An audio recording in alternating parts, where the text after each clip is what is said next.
Hai semuanya, gimana kabar kalian? Semoga selalu dalam keadaan baik. Jadi welcome back teman-teman di segmen analisa kripto. Di video kali ini kita akan bahas soal COC token sesuai dengan requestan dari Samsung A51 Cobra.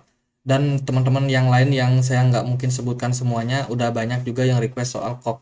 Oke, kita akan coba lihat ya seperti apa kondisi daripada KOK atau COC token.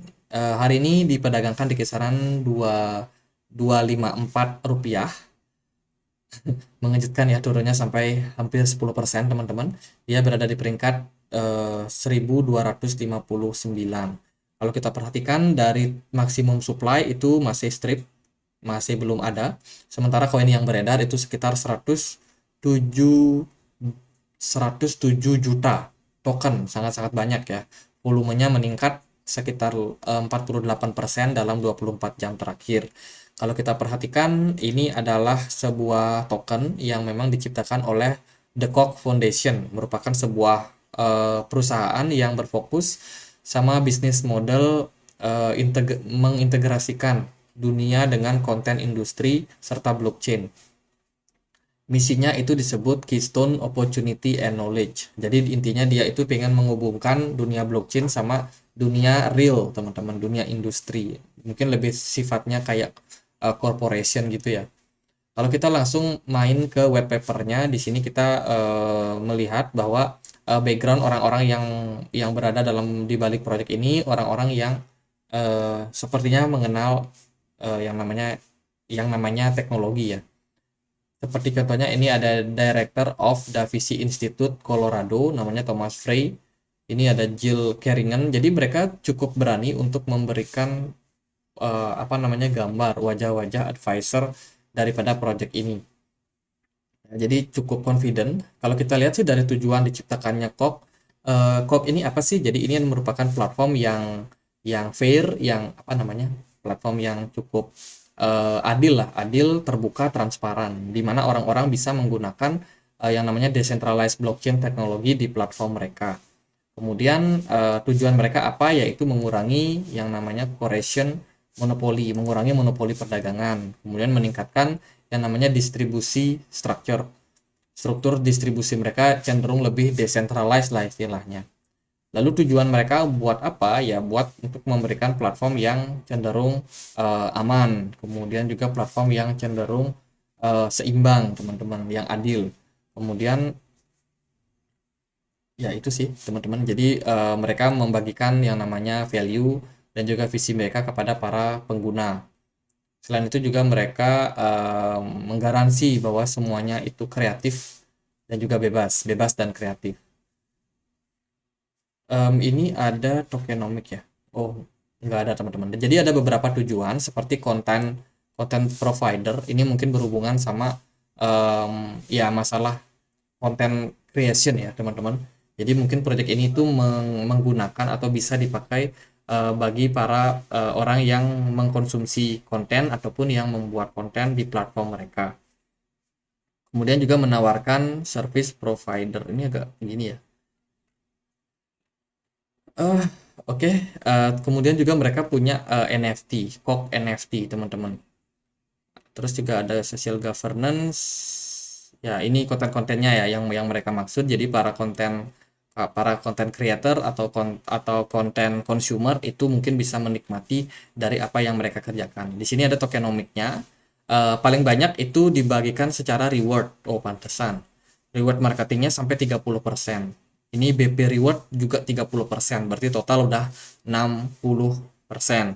Kemudian ada user reward 10%, 70%. 70% koinnya dibagikan sebagai reward. Yes, itu adalah masalah yang sangat-sangat besar. Oke, kita udah dapat gambaran umumnya, teman-teman. Jadi kalau kita lihat sih di sini advisernya oke, nggak ngaruh. Dari segi komunitas di Twitter mereka juga nggak terlalu rame ya. Engagementnya cuma di bawah 1.000. Menurut saya postingan-postingan yang mereka lakukan juga cuma berupa tulisan yang menurut saya kurang atraktif lah, kurang menarik lah istilahnya.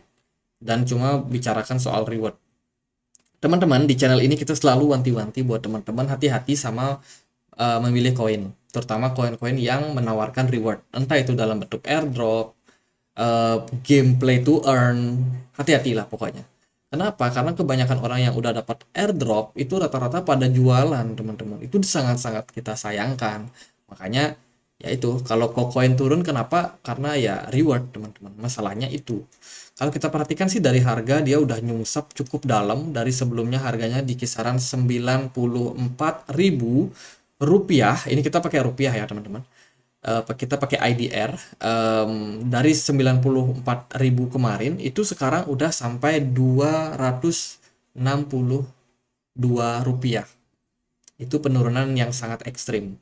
Kalau kita perhatikan dari segi volume perdagangan terus melandai mengalami penurunan, dan smart money udah pada exit di sini ketika dia diperdagangkan di kisaran Maret 2022 lalu. Wheels itu udah taking profit di sini semuanya. Dan yang sisa adalah para retail. Itu kelihatan dari indikator lokan ini, di mana smart money-nya udah kosong. Kosong. Ini project udah bisa dibilang gone, teman-teman. Udah pergi, udah hilang ya. Jadi kalau kita perhatikan harga tokennya terus nyungsep, ya itu alasannya sangat-sangat mendasar. Coba kita cek dia di Etherscan seperti apa ya, teman-teman. Mungkin kita dapat sebuah eh, fakta baru. Kalau kita perhatikan dari Etherscan, transaksi terakhir itu terjadi di 3 jam lalu. Artinya adalah blockchain ini nggak rame. Blockchainnya nggak banyak yang pakai. Kalau kita perhatikan dari jumlah holder juga, ini kita bisa perhatikan di wallet nomor 1. Dia punya sekitar berapa nih? 1 juta. 1 miliar token. Dan dia udah distribusi barang sejak Oktober 2022 sampai Oktober 2022. 25 Oktober 2025. Mereka ada jual barang. Tapi mereka sepertinya nyangkut. Holder yang punya paling banyak sekarang sepertinya nyangkut. Terus dari kepemilikan holder nomor 2 juga terus melakukan penjualan aset. Kalau holder nomor 3 kita coba cek. Holder nomor 3 dia justru malah melakukan pembelian bahkan sampai sekarang, teman-teman. Masih cicil beli nih. Semoga ini bisa menjadi indikasi token ini bisa rebound sebentar ya atau naik sebentar. Kepemilikannya cukup banyak sekitar 500 juta. 500 ya, bener dah 500 juta token. Sementara beberapa wallet itu pada hold coinnya. Jadi itu kurang lebih fakta yang bisa kita lihat pada token COP ini, teman-teman. Menurut saya sangat kecil kemungkinannya dia bisa kembali naik ke 100 ribuan rupiah. Mungkin kalau rebound kecil paling sampai 400 sampai 500 rupiah itu masih cukup possible. Ada beberapa level support atau resistance yang bisa diperhatikan, yaitu di kisaran 441 rupiah itu ada resistance, kemudian ada 961 juga ada resistance. Ya itu, teman-teman. Sementara level bottomnya nggak ada. Jadi kalau toh dia merosot terus harganya makin lama makin dalam, itu juga cukup berpotensi. Kita sendiri nggak tahu sampai mana pisau ini bakalan jatuh dan memantul. Saran saya kalau mau masuk mending jangan. Tunggu dia ada indikasi rebound, ada candle pembalikan arah. Kalau ini kan belum nih. Contoh ada rebound, ada candle pembalikan arah itu biasanya adalah ketika harganya di sini nyungsep ya kan. Kemudian dia itu agak sideways. Kemudian ada muncul candle pembalikan arah. Kalau kita lihat di sini kan dia ada Marubozu ya. Sorry. Di sini ada candle bullish Marubozu. Kalau misalkan teman-teman bingung, cari aja di Google itu candle pembalikan arah. Nah, teman-teman bisa lihat pola-polanya di Google, semuanya ada. Jadi kalau teman-teman yang mungkin belum begitu paham analisa teknikal, teman-teman bisa melihat. Nah, kalau sementara yang kita lihat di harga sekarang, ini masih candle merah. Kita masih harus menunggu ada satu candle konfirmasi, entah itu nanti bentuknya doji kah atau kayak gini. Kemudian diikuti dengan satu candle hijau mungkin. Nah, itu menjadi sinyal reversal. Ataupun di sini langsung muncul candle hijau cukup panjang. Itu juga bisa menjadi indikasi reversal. Jadi sementara trennya masih bakalan turun, teman-teman. Jadi gitu aja buat Cox. Semoga bisa bermanfaat. Dan kalau ada pertanyaan lain, ada poin lain buat dibahas, teman-teman boleh tulis langsung di kolom komentar. Sekian aja. Akhir kata saya Andri. Makasih.